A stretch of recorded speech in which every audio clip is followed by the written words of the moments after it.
Readers, hello! Greetings from my secret lab deep beneath Khan Academy, where I combine what I read with what I already know to make a mysterious chemical substance known as an inference.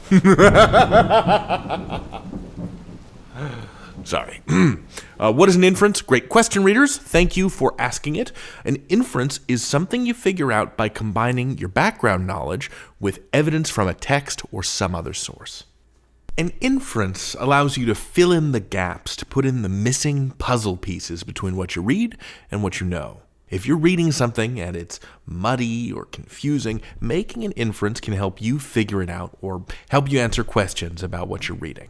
Let's work this out real quick. Let's say I hate lemons but love cookies. And this is information you already know about me. That's your background knowledge. And someone says to me, David, would you like one of my Girl Scout cookies? And I say, gross. No.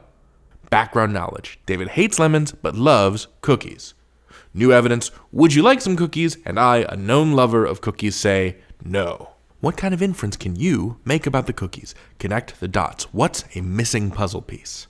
I shall pause. Shout your answers in 5, 4, 3, 2, 1. Wow, not so loud. Okay, I got delicate eardrums.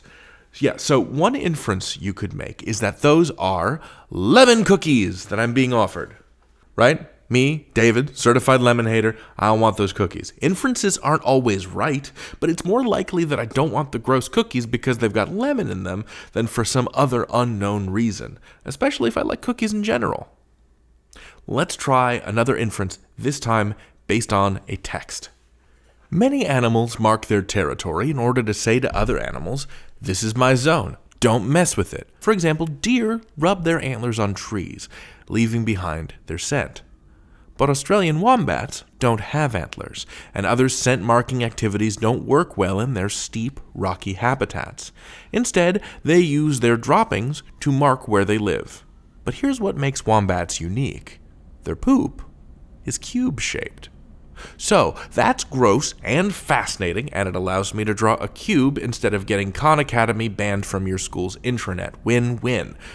I make inferences as I read when I have unanswered questions. And my unanswered question when it comes to this paragraph is, why does having cube-shaped poop help a wombat mark its territory?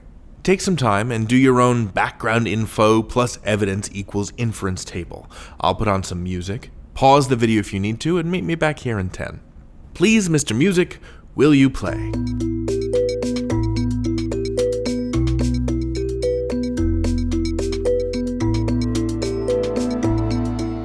Alright, so here's what I know going into this text, my background information. Square things don't roll. And here's the evidence that I learned from reading the text. Wombats live in steep, rocky habitats. They use their droppings to mark their territory, and their poop is cube-shaped. So, given what I know and given what I've just read, I can infer that cube-shaped poop helps a wombat mark its territory because it stays put in a steep, rocky habitat. Droppings that roll downhill would be useless for marking territory because they just roll away. But a cube stays where you put it. So I'm going to simplify that to cube poop stays put. So that's how a cube-shaped poop helps a wombat mark its territory. And that's the skill of inference, folks. I'll be here all week. You can learn anything. David out.